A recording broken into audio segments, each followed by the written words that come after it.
ഞാനൊരു morning person അല്ല കേട്ടോ. സത്യം പറഞ്ഞു കഴിഞ്ഞാൽ എൻ്റെ എനർജി ഫുൾ നൈറ്റിലായിരിക്കും ഉണ്ടാവുക. അതുകൊണ്ട് തന്നെ ഒരു നൈറ്റ് പേഴ്സൺ എന്ന് പറയണതായിരിക്കും, അല്ലെങ്കിൽ ഒരു നൈറ്റ് ഓൾ എന്ന് പറയണതായിരിക്കും കുറച്ചും കൂടെ സ്യൂട്ടാവുക.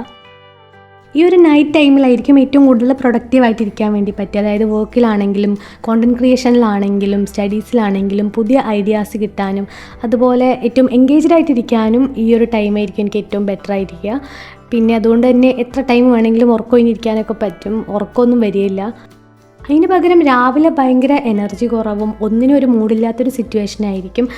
രാത്രി ഉറക്കം ഒഴിയുന്നതുകൊണ്ട് തന്നെ ഈ ഉറക്കമൊക്കെ നമുക്ക് രാവിലെയാണ് ഉണ്ടാവുക. അതായത് ഞാൻ ബസ്സിൽ പോകുമ്പോഴും നടക്കുമ്പോഴും നിൽക്കുമ്പോഴും ഇരിക്കുമ്പോഴൊക്കെ എനിക്ക് നന്നായിട്ട് ഉറക്കം വരും. നടന്നുകൊണ്ടൊക്കെ ഞാൻ ഉറങ്ങാറുണ്ട്.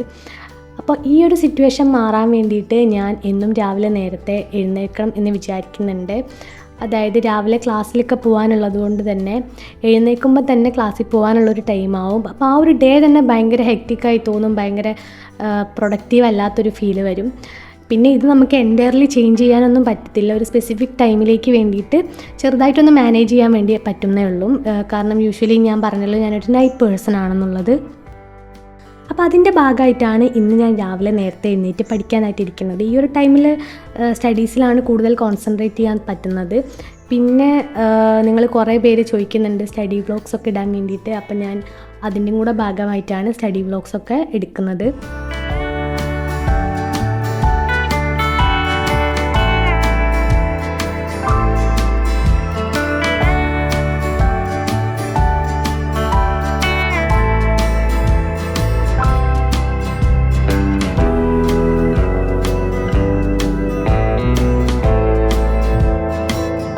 എൻ്റെ യൂട്യൂബ് കോണ്ടൻറ് ക്രിയേഷൻ, സ്റ്റഡീസ്, അതുപോലെ work, small business, personal life, ഇത്രയും കാര്യങ്ങൾ മെയിൻറ്റെയിൻ ചെയ്ത് കൊണ്ടുപോകേണ്ടതുകൊണ്ട് തന്നെ ഓരോന്നിനും സെപ്പറേറ്റ് ആയിട്ട് ലിമിറ്റഡ് ടൈം മാത്രമേ ഉള്ളൂ.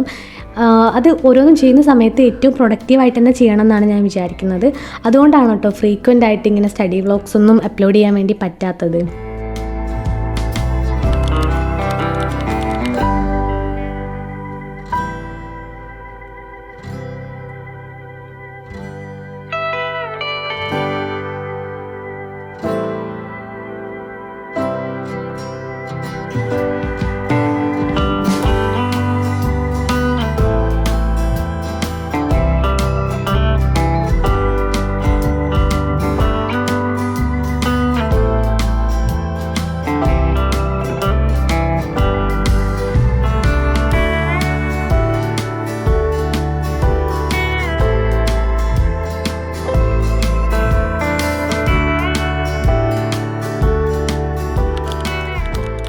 അപ്പോൾ സ്കിൻ കെയർ എന്ന് പറയുമ്പോൾ അങ്ങനെ കാര്യമായിട്ടൊന്നുമില്ല. ഞാൻ ഈ ഒരു ലിപ് ബാം മാത്രമാണ് യൂസ് ചെയ്യുന്നത്. ഞാൻ പൊതുവേ സ്കിൻ കെയറും മേക്കപ്പും ഒന്നും ചെയ്യാത്ത ഒരാളാണ്. ആഗ്രഹമില്ലാത്തതുകൊണ്ടല്ല, സമയമില്ലാത്തതുകൊണ്ടാണ്. അപ്പോൾ നമ്മുടെ തന്നെ ഒരു സബ്സ്ക്രൈബർ ആയിട്ടുള്ള ഓൺട്രപ്രണർ എനിക്ക് അവരുടെ പ്രകൃതി മാ എന്ന് പറഞ്ഞിട്ടുള്ള ബ്രാൻഡിൽ നിന്ന് അയച്ചു തന്നിട്ടുള്ള ലിപ് ബാം ആണ് കേട്ടോ ഇത്.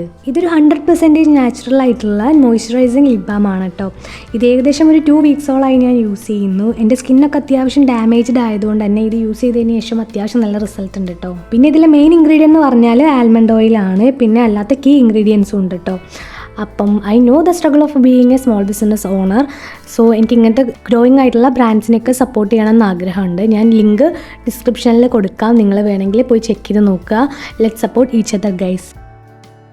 അതിനുശേഷം ഇങ്ങനൊരു ഹോബി ആക്ടിവിറ്റിയിൽ എൻഗേജ്ഡ് ആയിട്ടിരിക്കുകയെന്ന് വിചാരിച്ചു. നമ്മൾ ഒരുപാട് ടൈം ഇങ്ങനെ പഠിക്കാനായിട്ട് ഇരിക്കുന്ന സമയത്ത് എപ്പോഴെങ്കിലുമൊക്കെ ഇങ്ങനെ നമുക്ക് ഇഷ്ടമുള്ള കാര്യങ്ങളിൽ എൻഗേജ്ഡ് ആയിട്ടിരിക്കുന്നത് ഒരു നല്ല കാര്യമാണ്.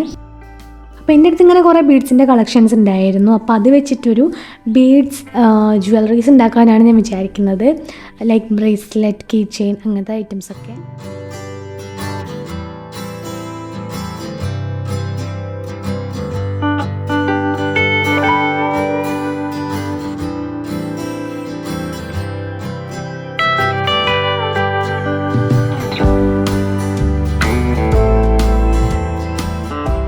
എനിക്കിങ്ങനെ ഡിഫറെൻ്റ് ആയിട്ടുള്ള കുറച്ചധികം ഹോബീസ് ഉണ്ട്.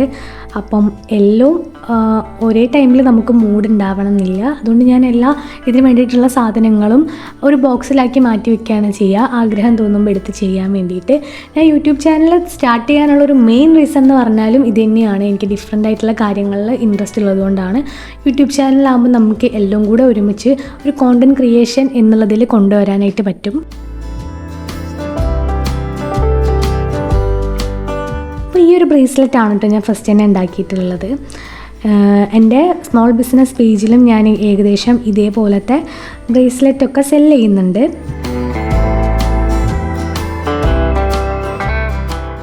അടുത്തതൊരു ബീഡഡ് കീ ചെയിനാണ് കേട്ടോ ഉണ്ടാക്കുന്നത്. എനിക്ക് കീ ചെയിൻസിനോടൊക്കെ ഭയങ്കര ഒരു ഒബ്സഷനാണ്. ഞാൻ കുറേ കളക്ട് ചെയ്തൊക്കെ വെക്കാറുണ്ട്. എനിക്ക് ആളുകൾ ഗിഫ്റ്റ് തരുമ്പോഴും കീ ചെയിൻസ് തരാറുണ്ട്. അപ്പം ഞാനിപ്പോൾ ഒരു ബ്ലൂ തീമിലുള്ള ഒരു കീ ചെയിനാണ് ഉണ്ടാക്കാനായിട്ട് പോകുന്നത്.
അതിനുശേഷം ഞാൻ മിലുവിനെ കാണാൻ വേണ്ടിയിട്ട് പോയി. അവൾ എപ്പോഴെങ്കിലൊക്കെ ആയിരിക്കും അങ്ങോട്ട് വരിക.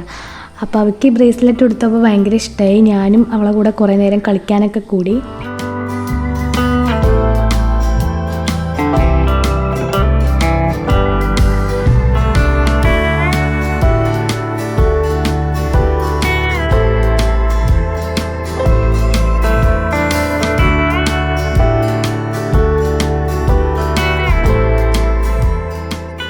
ഇന്നെനിക്ക് ക്ലാസ് ലീവായിട്ടുള്ളൊരു ഡേ ആയിരുന്നു. അപ്പം ഞാൻ ഈ ഫ്രീ ഡേയിൽ ബാക്കി പരിപാടികളൊക്കെ കഴിഞ്ഞതിന് ശേഷം പഠിക്കാനിരിക്കാമെന്നാണ് വിചാരിക്കുന്നത്.